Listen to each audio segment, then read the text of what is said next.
ഒരുപാട് കാലത്തിന് ശേഷം നല്ലൊരു അടിപൊളി ഹൊറർ മൂവി കണ്ടു ദിയസറെ. ട്രിവാൻഡ്രം ഏരിയസ് പ്ലസിൽ ഓടി1 രാത്രി 12 മണിക്കുള്ള പ്രീമിയർ ഷോ ആണ് ഞാൻ കണ്ടത്. ആൻഡ് സിനിമയിലോട്ട് വരുവാണെങ്കിൽ നല്ലൊരു അടിപൊളി എക്സ്പീരിയൻസ് ആണ് സിനിമ എനിക്ക് സമ്മാനിച്ചത്. ഈച്ച് ആൻഡ് എവറി സീക്വൻസ് നല്ല അടിപൊളിയായിട്ട് തന്നെ അവർ എക്സിക്യൂട്ട് വെച്ചിട്ടുണ്ട്. സിനിമയുടെ സ്റ്റോറിയും കാര്യങ്ങളൊക്കെ ഞാൻ പിന്നീട് പറയാം. ഈ ഒരു മൂവിയിൽ ഏറ്റവും വലിയ ഹൈലൈറ്റ് അല്ലെങ്കിൽ ഈ ഒരു മൂവിയുടെ ബാക്ക് ബോൺ ആയിട്ട് നിൽക്കുന്ന അല്ലെങ്കിൽ ഈ സിനിമ ഇത്രയും വലിയൊരു എക്സ്പീരിയൻസ് അറിയേണ്ട മെയിൻ റീസൺ എന്ന് പറയുന്നത് ഇതിന്റെ മേക്കിംഗ് ക്വാളിറ്റി തന്നെയാണ്. ഒരു മലയാളം മൂവി എന്ന് എവിടെയും പറയത്തില്ല, അമ്മാതിരി ലെവലായിട്ടാണ് ഈ മൂവി മേക്ക് ചെയ്ത് വെച്ചിരിക്കുന്നത്. Each and every department this movie അറിഞ്ഞ് പണിയെടുത്തിട്ടുണ്ട്. നമുക്ക് സിനിമയിൽ കാണാനും പറ്റുന്നുണ്ട്.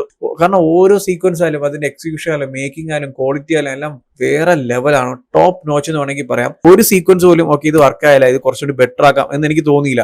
എവറി സീക്വൻസ് അതിന്റെ മേക്കിംഗ് ക്വാളിറ്റി ടോപ്പ് ആയിരുന്നു. അതിപ്പോ സിനിമാറ്റോഗ്രഫി ആയാലും ശരി, എഡിറ്റിംഗ് ആയാലും കളറിംഗ് ആയാലും CG ആയാലും ആർട്ട് ആയാലും മേക്കപ്പ് ആയാലും സൗണ്ട് ഡിപ്പാർട്ട്മെന്റ് ആയാലും എല്ലാവരും വേറെ ലെവലായിരുന്നു. എസ്പെഷ്യലി എടുത്തു പറയുന്ന സൗണ്ട് ഡിപ്പാർട്ട്മെന്റ്. നമ്മൾ സ്ഥിരമായിട്ട് കാണുന്ന ഹൊറർ മൂവീസിലുള്ളതുപോലെ ക്യാമറ ഫോക്കസ് ആയിട്ട് പെട്ടെന്ന് തിരിഞ്ഞു നോക്കും ഒരു പ്രേതം, അല്ലെങ്കിൽ അവിടെ നിന്ന് ഒരു പ്രേതം ഇങ്ങനെ പാസ്സായി പോകുന്നു, അല്ലെങ്കിൽ പെട്ടെന്ന് ഒരാൾ കയറി വരുന്നു. അങ്ങനത്തെ ലെവൽ ഓഫ് പ്രേതം ഈ സിനിമയിൽ എവിടെയില്ല. നമുക്ക് ഫീൽ ചെയ്യാൻ പറ്റും, നമുക്ക് ആ ഒരു പ്രസൻസ് കിട്ടും. അങ്ങനത്തെ ലെവൽ ഓഫ് മേക്കിംഗ് ആയിരുന്നു അതിന്റെ ഏറ്റവും വലിയ ഹൈലൈറ്റ്. അല്ലെങ്കിൽ അങ്ങനത്തെ ഒരു പ്രസൻസ് നമുക്ക് കിട്ടുന്നതിന്റെ മെയിൻ റീസൺ എന്ന് പറയുന്നത് ഇതിന്റെ സൗണ്ട് ഡിപ്പാർട്ട്മെന്റ് ആണ്. ഓരോ സീക്വൻസിന്റെ സൗണ്ട്, അതിപ്പോ ചെറിയൊരു കാറ്റടിക്കുന്നതായിരിക്കാം, ഒരു ഡോർ തുറക്കുന്നതായിരിക്കാം, ഒരാൾ ബെഡിൽ ഇരിക്കുന്നതായിരിക്കാം, ചിലപ്പോൾ എന്തെങ്കിലും അനങ്ങുന്നതായിട്ടൊക്കെ വളരെ മൈന്യൂട്ട് ആയിട്ടുള്ള സൗണ്ട് ആയിരിക്കാം. അതിന്റെയൊക്കെ ഒരു എക്സിക്യൂഷൻ ഉണ്ടല്ലോ, നമുക്ക് ആ ഒരു പ്രസൻസ് ഫീൽ ചെയ്യാൻ പറ്റും. നമ്മൾ ആ ഒരു സിറ്റുവേഷനിൽ നിന്ന് നമ്മളാണ് ഫേസ് ചെയ്യുന്ന പോലെയൊക്കെ നമുക്ക് ഫീൽ ചെയ്യും പല ഏരിയാസിലും.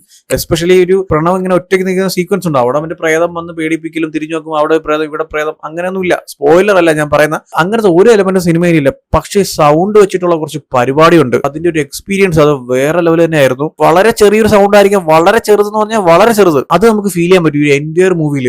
ഈ സിനിമ കാണാൻ പോകുന്നവരടുത്ത് ഞാൻ ഒരു കാര്യം പറയാം, നല്ലൊരു അടിപൊളി തിയേറ്ററിൽ പോയി എക്സ്പീരിയൻസ് ചെയ്യുക. നല്ല സൗണ്ട് നല്ല പ്രൊജക്ടറൊക്കെ ഉള്ള തിയേറ്ററിൽ പോയി കാണുക. അല്ലാതെ നോർമൽ തിയേറ്ററിലൊക്കെ പോയാൽ നിങ്ങൾക്ക് ഈ ഒരു എക്സ്പീരിയൻസ് കിട്ടത്തില്ല. സൗണ്ടിന് വളരെ ഇമ്പോർട്ടൻസ് കൊടുത്തിട്ടുള്ള മൂവിയാണ്.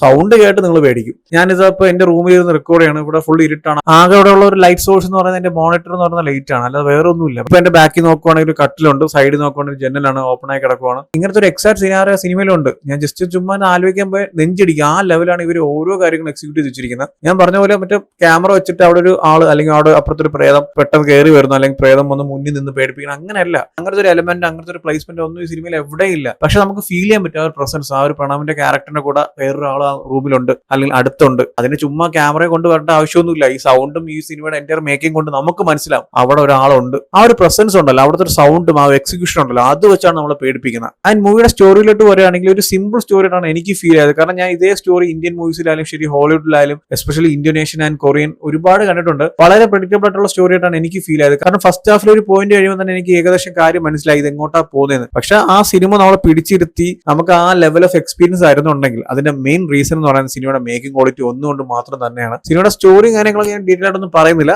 ട്രെയിലർ കണ്ടിട്ടുള്ളവർക്കാണെങ്കിൽ ഓഫ്കോഴ്സ് നിങ്ങൾക്ക് മനസ്സിലാവും. ഭൂതകാലം പോലെ അല്ലെങ്കിൽ ബ്രഹ്മയുഗം പോലെ ആ ഒരു വീടിന്റെ അകത്ത് പ്രണവിന്റെ ക്യാരക്ടറായിട്ടുള്ള റോഹൻ ഫേസ് ചെയ്യുന്ന കുറച്ച് സിറ്റുവേഷൻസ് ആണ് സിനിമ സംസാരിക്കുന്നത്. അത് എന്ത് സിറ്റുവേഷൻ ആണ്, അത് എങ്ങനെ ഉണ്ടായി എന്നൊക്കെ സിനിമ കാണുന്നവർക്ക് മനസ്സിലാവും. ഞാൻ അതിലോട്ട് കൂടുതൽ പോകുന്നില്ല. പക്ഷേ ഈ മൂവിയുടെ മേക്കിംഗ് ക്വാളിറ്റി ഒന്നുകൊണ്ട് മാത്രം ഈ സിനിമ വേറെ ലെവലായിട്ടുണ്ട്. അത് ഞാൻ എടുത്തു പറയാം. അതിനിപ്പം എന്തൊക്കെ പറഞ്ഞാലും ശരി, സ്റ്റോറി സിമ്പിൾ ആണ്, സ്റ്റോറി പ്രെഡിക്റ്റബിൾ ആണ്, അതാണ് ഇതാണെന്ന് എങ്ങനെ പറഞ്ഞാലും ഈ മൂവിയുടെ മേക്കിംഗ് ക്വാളിറ്റി ടോപ്പ് നോച്ച് ആണ്. ആ ഒരു കാര്യത്തിൽ ഈ സിനിമയെ അടിക്കാൻ വേറൊരു സിനിമ ഈ റീസെന്റ് വന്നിട്ടില്ല. ഫോർ എക്സാമ്പിൾ പറയുകയാണെങ്കിൽ ഒരു ഷോട്ട്, ഒരു ഫ്രെയിം ഞാൻ പറഞ്ഞുതരാം. ഒരു ഡെഡ് ബോഡിയിൽ വേറെ മൂവ്മെന്റ് ഇല്ല, ഒന്നുമില്ല. ഡെഡ് ബോഡി ഇങ്ങനെ ജസ്റ്റ് ഒരു ക്ലോസ് അപ്പ് ഷോട്ട് വെച്ചിരിക്കുക. അവിടെ ഉള്ള ഒരു ഫ്രെയിമും ആ ഒരു എൻറ്റയർ സീക്വൻസും അവിടെ സൗണ്ടും അവിടുത്തെ കളർ ഗ്രേഡിങ്ങും എല്ലാം കൊണ്ട് നമുക്കൊരു പേടി നമ്മളെ മനസ്സിനകത്ത് വരും. അവിടെ വേറൊന്നും നടക്കുന്നില്ല. ഒരു ഡെഡ് ബോഡി ഇങ്ങനെ വെച്ചിരിക്കുന്നു, ഒരു ഫ്രെയിം സെറ്റ് ചെയ്ത് വെച്ചിട്ടുണ്ട്, നല്ലൊരു അടിപൊളി കളർ ടോൺ ഉണ്ട്, നല്ലൊരു കിടിലം മ്യൂസിക് ഉണ്ട്. ഇങ്ങനത്തെ കുറച്ച് എലമെന്റ് വെച്ചിട്ട് ആ ഒരു സീക്വൻസ് നമ്മളെ മനസ്സിൽ പതിപ്പിക്കുന്ന ഒരു ടെക്നിക്ക് ഉണ്ട്. മാൻ, അത് പൊളിയായിരുന്നു. ഞാൻ ജസ്റ്റ് ഒരു സീക്വൻസ് മാത്രമേ പറഞ്ഞിട്ടുള്ളൂ, ഇത് സ്പോയിലർ ഒന്നുമല്ല.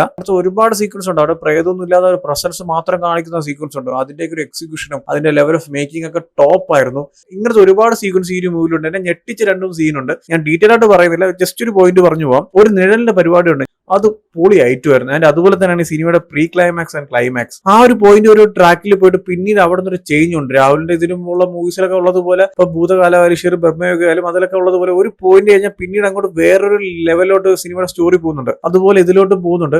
അത് അടിപൊളിയായിരുന്നു. അവിടുത്തെ ഒരു കോമ്പോസിഷനും അവിടുത്തെ ഒരു CG വർക്കും സ്റ്റോറി ടെല്ലിങ്ങും ക്യാരക്ടേഴ്സും അവിടുത്തെ ആർട്ടായാലും മേക്കപ്പ് ആയാലും എല്ലാം അടിപൊളിയായിരുന്നു. ആ ഒരു പോയിന്റ് നൈസ് ആയിരുന്നു സിനിമയിൽ. അവിടുത്തെ ഒരു സ്റ്റോറി ടെല്ലിംഗ് എനിക്ക് ഭയങ്കര ഇഷ്ടപ്പെട്ടു.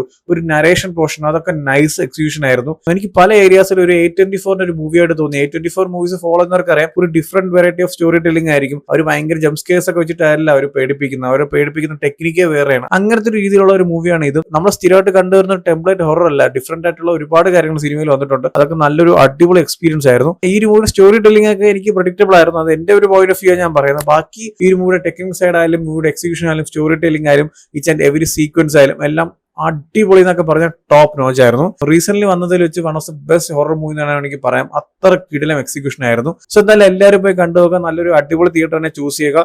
നല്ല കിടിലം പ്രൊജക്ഷൻ, നല്ല കിടിലം സൗണ്ട് ക്വാളിറ്റി ഒക്കെ ഉള്ള തിയേറ്ററിൽ പോകുക. നോർമൽ തിയേറ്ററിൽ പോയാൽ നല്ലൊരു എക്സ്പീരിയൻസ് കിട്ടത്തില്ല. ആൻഡ് വേറൊരു കാര്യം പറഞ്ഞാൽ മിസ്സായി, ഈ ഒരു മൂവിയിലെ ക്യാരക്ടേഴ്സിന്റെ പെർഫോമൻസ് ആണ്. ഈച്ച് ആൻഡ് എവരി വൺ അവരുടെ പെർഫോമൻസ് നല്ല അടിപൊളിയായിട്ടാണ് അവർ ചെയ്തിട്ടുണ്ട്. എസ്പെഷ്യലി പ്രണവ്. എനിക്കാണ് പ്രണവിന്റെ തൊട്ടുമുള്ള മൂവി വർഷങ്ങൾക്ക് ശേഷമാണെന്ന് തോന്നുന്നു. അതൊക്കെ വെച്ച് കമ്പയർ ചെയ്യുമ്പോൾ മൂപ്പ് നല്ല അടിപൊളിയായിട്ട് തന്നെ പെർഫോം ചെയ്തിട്ടുണ്ട്. എസ്പെഷ്യലി ആ ഒരു രാത്രിയുള്ള സീക്വൻസ്, പുള്ളിക്കാരൻ അഫക്റ്റ് ആവുന്ന കുറച്ച് സീക്വൻസ് ഒക്കെ ഉണ്ട്. അതൊക്കെ പുള്ളിക്കാരൻ നല്ല രീതിക്ക് തന്നെ എക്സിക്യൂട്ട് ചെയ്തിട്ടുണ്ട്. എനിക്ക് സിനിമ ഓവറോൾ നല്ല രീതിക്ക് ഇഷ്ടപ്പെട്ടു. നല്ലൊരു അടിപൊളി തിയേറ്റർ എക്സ്പീരിയൻസ് ആണ് എനിക്ക് കിട്ടിയത്. സോ എന്തായാലും ചെക്ക് ചെയ്ത് നോക്കുക. ഓൾറെഡി ഈ ഒരു മൂവി കണ്ടവരാണെങ്കിൽ നിങ്ങളുടെ ഒപ്പീനിയൻസ് എന്താ വെച്ചാൽ കമന്റ് ചെയ്യൂ. വീഡിയോ ഇഷ്ടപ്പെട്ടാൽ ലൈക്ക് ചെയ്യൂ, ഷെയർ ചെയ്യൂ. ഇതുപോലത്തെ കൂടുതൽ വീഡിയോസ് ചാനൽ സബ്സ്ക്രൈബ് ചെയ്യൂ. Thank you so much.